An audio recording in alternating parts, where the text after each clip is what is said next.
It's not in your head. Dating for men has become almost impossible. You're trying to follow the rules, but the rule book is a confusing, contradictory mess. Be a provider, but also be emotionally vulnerable. Be confident, but not arrogant. You're on the apps, swiping until your thumbs are sore and feeling totally invisible. If you feel like you're playing a game you're set up to win, you're not alone, and you're not wrong. The real reason is hiding in plain sight, and it's time we broke it down. The frustration you're feeling isn't a personal failure. It's a systemic one. It's the result of massive shifts in technology and culture that have totally changed the game. But no one sent men the new rulebook. To get to the solution, we first have to understand the battlefield. Let's start with the most obvious culprit, the digital mirage. Online dating hasn't just changed how we meet. It has warped the very nature of attraction and rejection.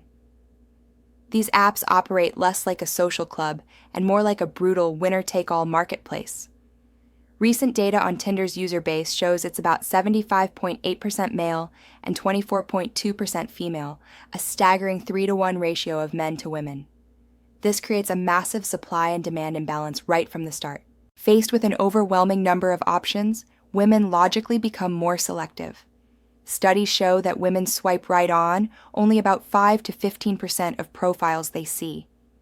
Men, on the other hand, swipe right on an average of 60 to 70% of profiles, trying to play the numbers game. This isn't a criticism. It's a mathematical reality of the environment. The result is a system where the average guy feels like he's shouting into a hurricane. While it may not be a perfect 80-20 split, this dynamic creates a world where a small percentage of men get most of the attention, while the majority feel functionally invisible, their efforts drowned out by the sheer volume of competition. This digital environment rewards superficiality. A whole person is flattened into a few photos and a witty bio. There's no room for nuance, character, or kindness. Attraction becomes a split-second judgment on a curated highlight reel. This amplifies the pressure on men to project an image of adventure and success that might not be their reality. The man who's diligently building a career or living a quiet, meaningful life feels his efforts are worthless in a world that only rewards the flashy. The result? A total erosion of confidence. Ghosting and zero replies have become normal, treating people like disposable options.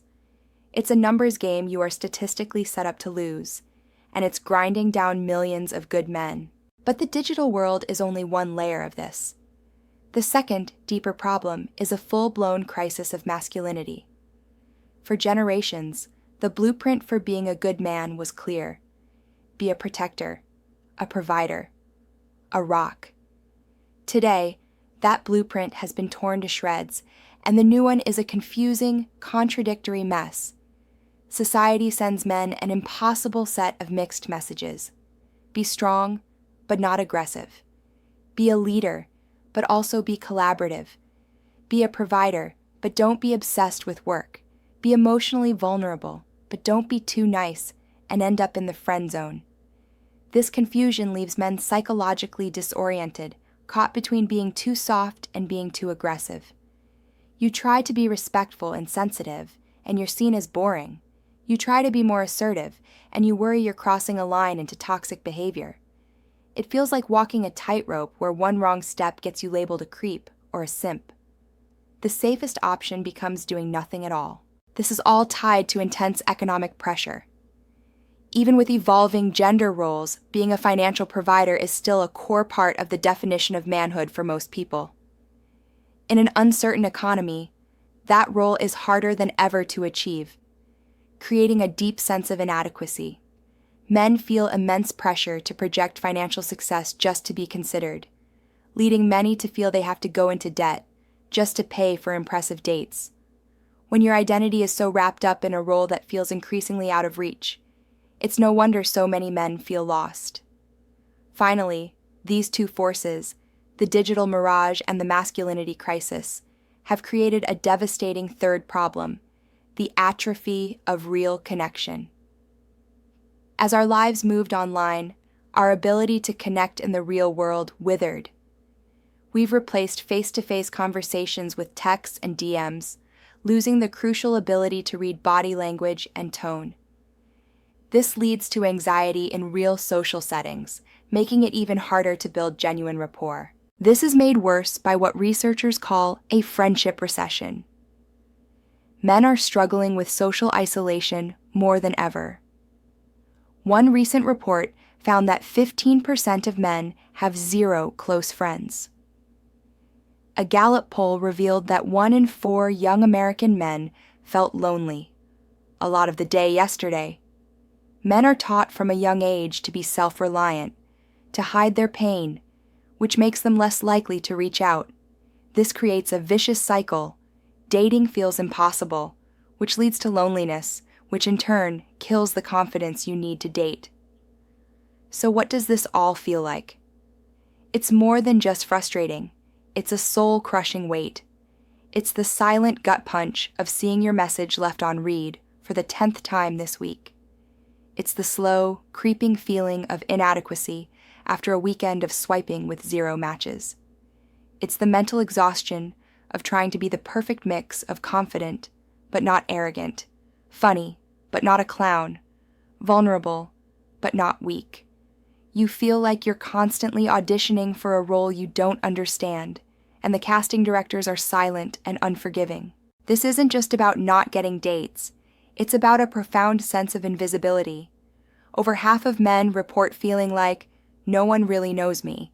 That's the emotional core of this crisis. It's the loneliness that comes not just from being single, but from feeling unseen in a world that demands a version of you that doesn't feel real.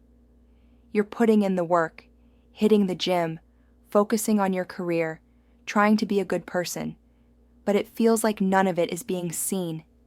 This constant grind of effort with no reward leads down 2 dangerous paths. The first is bitterness. You start to see dating as a rigged game, which it often is, but you blame the players instead of the system. You get pulled into toxic online echo chambers that promise easy answers but are built on grievance and misogyny, trapping you in a cycle of anger that prevents any real growth. The second path is apathy. You just give up. The emotional cost is too high. You withdraw, not because you don't want love, but because the constant rejection is too painful. A growing number of young men are simply opting out. Nearly half of male teens have never dated, and among young single men, only about half are even trying to find a partner. They retreat into the predictable comfort of video games and solitude because the real world has become too disappointing. Both paths, bitterness and apathy, lead to the same destination, a life of quiet desperation and deepening isolation. What was your wake-up moment that made you see modern dating differently? The moment you realized the old rules no longer applied? Share it in the comments below. Your story matters, and it helps other men realize they aren't alone. This all sounds bleak, I know, but seeing the broken system for what it is the first, most crucial step toward beating it. Because once you see how the game is rigged, you realize the only way to win is to stop playing by its broken rules. The solution isn't a better pickup line or a new app. It's a radical shift in your mindset. It's about throwing out the old rulebook and writing your own. The first principle of this new blueprint is simple, yet revolutionary. Build, don't chase. Men have been taught to chase. Chase success, chase money, chase women. This puts your self-worth in everyone else's hands. It makes you a performer, constantly seeking approval. Chasing is reactive and desperate. Building is proactive and powerful. Stop asking what do women want? And start asking, what kind of man do I want to become? And what kind of life do I want to build? This isn't about building a life to attract women. It's about building a life that you are proud of. A great relationship then becomes a wonderful byproduct of a life well lived, not the central goal of it. What does that look like? It means pouring your energy into your purpose, your career, a creative passion, a physical goal. It means building deep, meaningful friendships with other men to create the support network so many of us lack.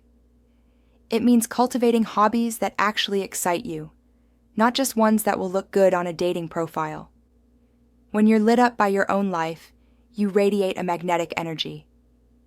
Purpose is the new provider role. A man with a mission is infinitely more attractive than a man just trying to be attractive. The second principle is practice authentic connection. The masculinity crisis turned men into confused actors, trying on different masks. Are you the tough guy, the sensitive poet, the assertive leader? The answer is, you're you. The real you, the one your close friends see, is the most powerful version. Stop performing. The next time you're on a date, just try to be the same person you are with your best friends. Be relaxed, be genuine, be a little goofy if that's who you are. Share your actual opinions, not the ones you think she wants to hear. This isn't about being a jerk. It's about stop suppressing your real personality to avoid rejection. True connection can only happen when two authentic people meet. If someone rejects the real you, they've done you a favor. They've saved you from the exhausting charade of pretending. This also means prioritizing the real world over the digital one.